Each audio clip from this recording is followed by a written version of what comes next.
Lu serius, bos? Gua harus nganter ini ke kuburan? Dani berdiri sambil melototin alamat di paket coklat yang baru aja dia terima. Tulisan di kertas putih itu jelas banget. Blok C2, Makam Asri, Jalan Hening, nomor 42. Udah tengah malam dan kuburan itu terkenal angker. Kerjain aja.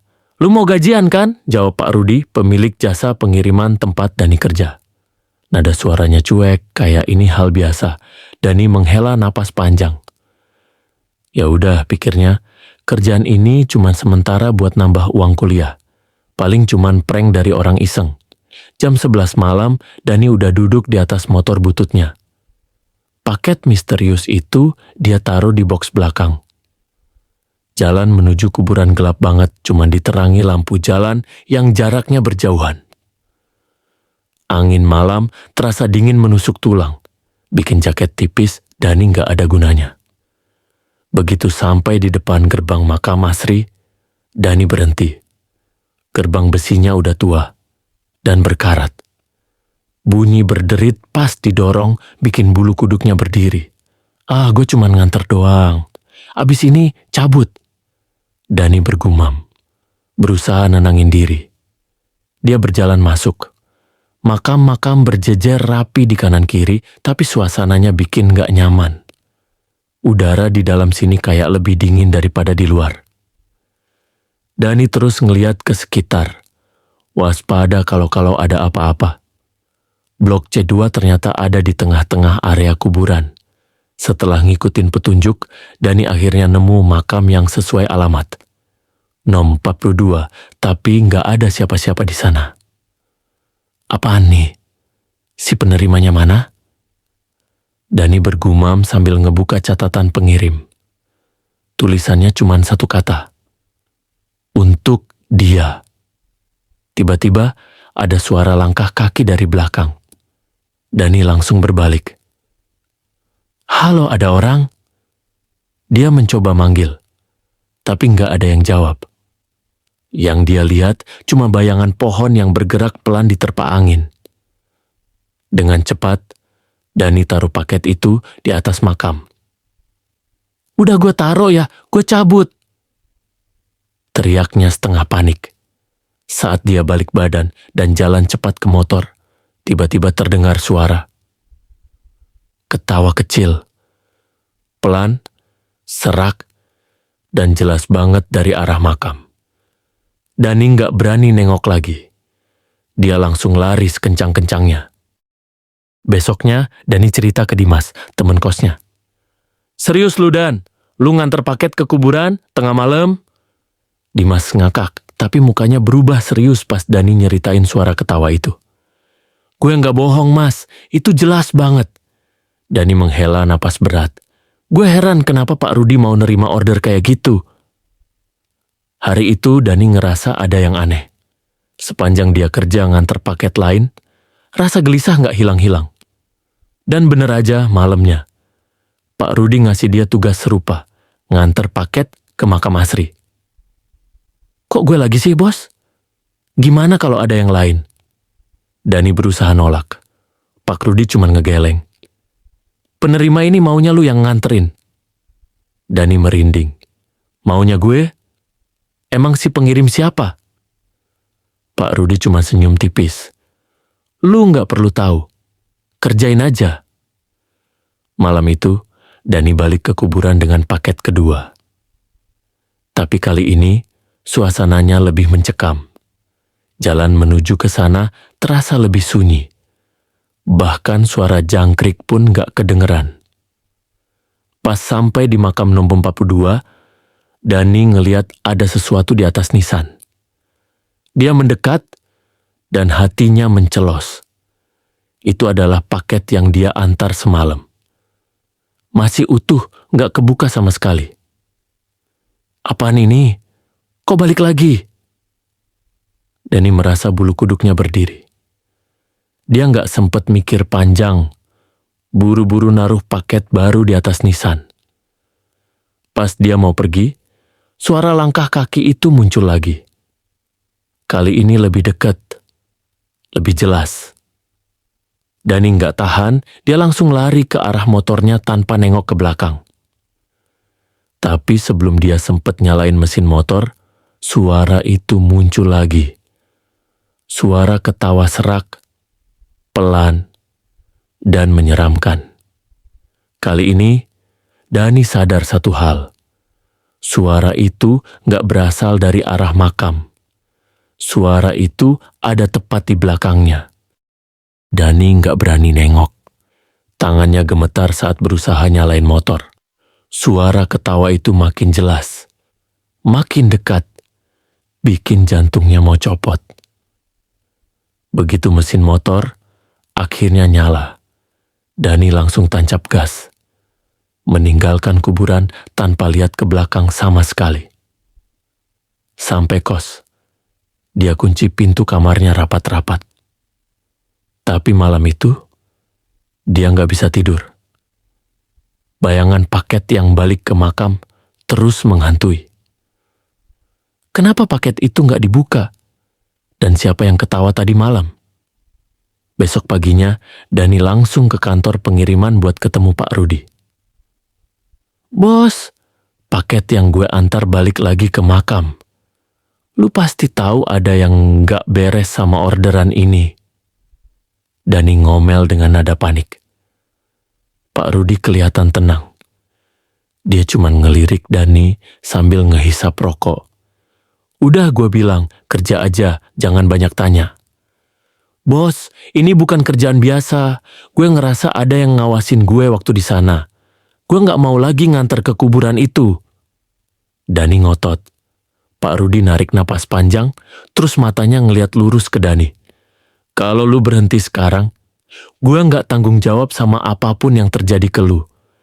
Paket itu udah milik lu sekarang. Lu nggak bisa lepasin gitu aja. Dani terdiam. Perkataan Pak Rudi terdengar serius, bahkan menyeramkan. Tapi apa maksudnya paket itu jadi miliknya? Malamnya, Dani coba ngelupain semuanya. Tapi sekitar jam 11, ada ketukan di pintu kamarnya. Pelan, ritmis, dan bikin merinding. Dani buka pintu dengan hati-hati. Nggak ada siapa-siapa di luar. Tapi di depan pintu ada paket yang dia antar semalam. Dani mundur beberapa langkah. Paket itu beneran ada di depan pintu. Bungkusnya masih sama, alamatnya juga masih tertulis jelas. Makam Asri, Blok C2, nomor 42. Ini nggak mungkin. Dani panik. Dia nggak pernah ngambil paket itu dari kuburan. Suara ketukan di pintu tiba-tiba terdengar lagi. Tapi kali ini bukan dari pintu depan. Ketukannya berasal dari jendela kamar. Dani langsung nengok, dan di balik kaca jendela, dia lihat bayangan seseorang berdiri. Tinggi, kurus, dengan wajah yang nggak jelas karena tertutup bayangan. Dani teriak, jatuhin kursi. Lalu lari ke kamar Dimas. Mas, bangun. Dia mengguncang tubuh temannya. Dimas bangun dengan wajah ngantuk. Apaan sih, ribut banget. Ada yang ngikutin gue, paketnya balik lagi mas. Dani nggak sempet nyelesain kalimatnya karena Dimas tiba-tiba nunjuk ke belakang dia. Dan itu apaan di pintu? Dani berbalik pelan. Paket misterius itu sekarang ada di dalam kamar kos mereka. Padahal tadi masih di luar. Bungkusnya berantakan. Kayak ada sesuatu di dalam yang berusaha keluar. Gue nggak tahan lagi. Kita buang ini sekarang. Dani langsung ngangkat paket itu dan lari keluar. Tapi baru beberapa langkah dia dengar suara berat. Pelan, tapi jelas banget. Jangan buang itu. Dani berhenti. Suara itu bukan dari Dimas. Suara itu berasal dari paket di tangannya. Dani langsung lempar paket itu ke lantai. Napasnya tersengal. Mas, lu denger tadi? Dimas cuma bisa bengong sambil ngangguk. Dia juga kelihatan takut, setengah mati. Gila Dan, gue rasa ini bukan cuma prank. Paket itu diam di lantai, tapi aura mencekamnya nggak hilang. Dani nggak tahu harus ngapain lagi. Dia mutusin buat balik ke kantor pengiriman buat nyari jawaban dari Pak Rudi. Tapi pas Dani dan Dimas sampai di sana, kantor itu kosong. Gelap dan pintunya terkunci. Padahal biasanya Pak Rudi nggak pernah nutup kantor sepagi ini. Kayaknya ada yang nggak beres sama si Pak Rudi, gumam Dani. Mereka akhirnya nekat masuk lewat jendela belakang. Kantor itu berantakan, tapi yang bikin Dani kaget adalah meja Pak Rudi. Ada tumpukan kertas dengan nama-nama penerima paket yang semuanya lokasi kuburan. Dan, lu lihat ini. Dimas manggil sambil ngebuka laci meja. Isinya adalah foto-foto hitam putih makam-makam dengan nisan rusak. Salah satunya adalah makam nomor 42. Gila mas, apa sih yang sebenarnya terjadi di sini? Dani makin bingung. Tapi sebelum mereka sempat mikir lebih jauh, pintu belakang tiba-tiba kebuka sendiri dengan bunyi keras. Di ambang pintu berdiri seseorang. Pak Rudi. Tapi wajahnya nggak sama seperti biasanya. Kulitnya pucat, matanya cekung, dan dia tersenyum aneh sambil bilang, "Kalian nggak seharusnya ada di sini." Pak Rudi melangkah masuk ke kantor dengan tatapan kosong. Dani dan Dimas refleks mundur, tubuh mereka gemetar. "Bos, ini semua maksudnya apa? Apa yang terjadi sama paket-paket itu?" Dani akhirnya bertanya dengan suara gemetar. Pak Rudi menyeringai lebar. "Lu nggak perlu tahu semuanya, tapi karena lu udah terlalu dalam, ya, gue kasih tahu sedikit." Dia duduk di kursinya, jari-jarinya mengetuk meja dengan ritme lambat. "Ini semua tentang perjanjian. Dulu gue bangkrut, nggak punya apa-apa. Tapi gue ketemu seseorang atau sesuatu yang nawarin gue jalan keluar." Dani dan Dimas saling pandang. "Sesuatu? Maksudnya apa, bos?" Pak Rudi tersenyum sinis. "Lu bakal ngerti. Intinya, gue harus terus nganterin paket-paket ini. Kalau enggak, gue yang bakal jadi korban. Jadi lu jual diri ke makhluk itu?" Dimas akhirnya ngomong. Nadanya penuh kemarahan. Pak Rudi berdiri tiba-tiba, mukanya mendadak garang. "Lu pikir ini cuma soal gue? Kalau paket-paket ini nggak diantar, bakal ada yang jauh lebih buruk dari sekadar gue mati. Makhluk itu nggak bakal berhenti di sini. Dia bakal cari korban lain." Dani mulai merasa kepalanya pusing. Semua ini terlalu nggak masuk akal. Tapi sebelum dia sempat protes, Pak Rudi tiba-tiba ngomong lagi. "Oh, satu lagi, jangan coba-coba nolak. Sekali lu terima paket itu, lu udah terikat." Dimas maju, berusaha narik kerah baju Pak Rudi. "Kita nggak takut sama lu, apalagi sama makhluk itu." Tiba-tiba, lampu di kantor mati. Gelap total.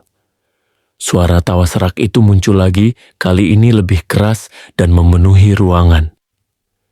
Dani merasa ada sesuatu yang bergerak di dekatnya, dingin dan menjalar ke kulitnya. Pak Rudi dengan suara penuh ketakutan cuman bilang, "Kalian udah terlambat, dia udah datang." Setelah malam mengerikan itu, Dani dan Dimas nggak punya pilihan lain. Mereka harus tahu apa sebenarnya isi paket misterius itu. "Mas, kita buka aja." "Ya, gua udah nggak tahan lagi," kata Dani sambil ngeliatin paket yang ada di meja kos mereka. Dimas kelihatan ragu, tapi akhirnya mengangguk. "Iya Dan, kalau kita nggak buka ini, kita bakal terus diteror." Dengan tangan gemetar, Dani mulai ngebuka bungkus paket itu. Tapi anehnya, bungkusnya kayak lebih kuat dari kertas biasa. Setiap kali dia coba ngerobek, kertasnya nggak koyak sama sekali. "Ini kertas apaan sih?" Dani mulai panik. Tiba-tiba, suara ketukan muncul di pintu. Kali ini, suaranya keras dan gak berhenti. Dani dan Dimas saling pandang ketakutan. "Lu buka, Mas," bisik Dani. "Lu aja." Dimas nggak kalah takut. Ketukan itu berhenti, digantikan suara langkah berat yang berjalan pelan-pelan di luar kamar mereka. Langkah itu berhenti tepat di depan pintu. Dimas nekat buka pintu, tapi yang dia lihat cuma udara kosong. Nggak ada siapa-siapa. Namun, ketika mereka balik ke dalam kamar, paket itu udah nggak ada. Dan paketnya hilang. Dimas teriak. Dani langsung panik. "Gue yakin tadi ada di sini." Belum sempat mereka berpikir lebih jauh, lampu kamar mereka mati lagi. Suara ketawa serak itu muncul, dan kali ini lebih jelas. "Datang ke makam. Kalau mau selamat, temui aku." Suara itu menghilang, meninggalkan Dani dan Dimas yang membeku dalam ketakutan. Dani dan Dimas akhirnya memutuskan untuk kembali ke makam Asri.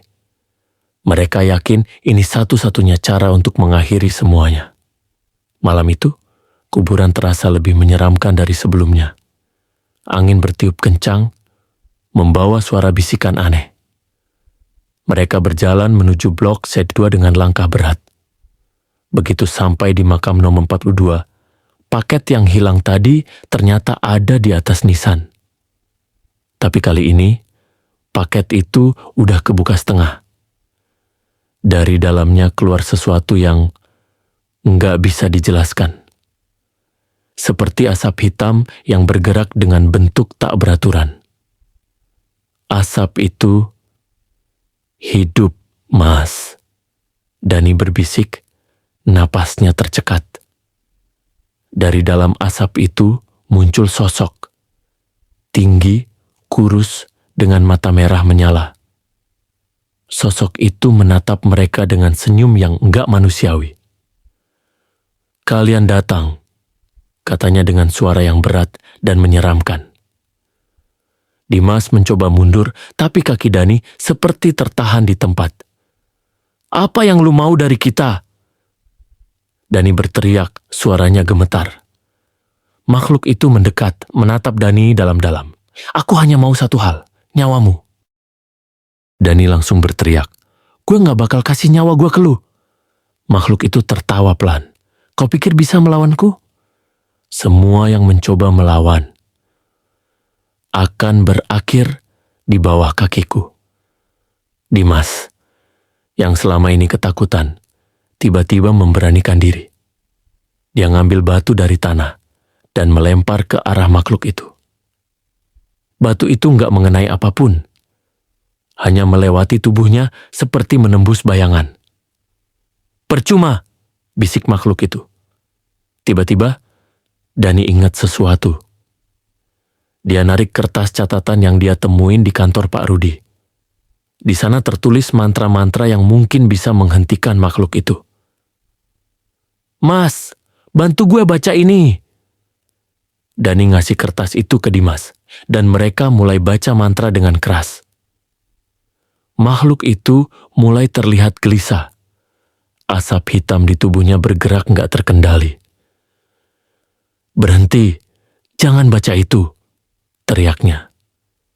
Tapi Dani dan Dimas terus membaca, meskipun angin kencang mulai berputar di sekitar mereka. Suara makhluk itu berubah menjadi jeritan, sampai akhirnya dia menghilang dalam asap tebal. Semua kembali hening. "Mas, kita berhasil?" tanya Dani sambil gemetar. Dimas cuma mengangguk. Napasnya tersengal. "Kayaknya, iya." Setelah kejadian itu, Dani dan Dimas berpikir semuanya sudah selesai. Tapi pagi harinya, Dani menemukan sesuatu di depan pintu kamar kosnya. Paket baru. Dengan tangan gemetar, Dani mengambil paket itu. Tapi kali ini, nggak ada alamat pengiriman. Yang ada cuma tulisan, "Untuk Dani." Dani tahu ini belum berakhir.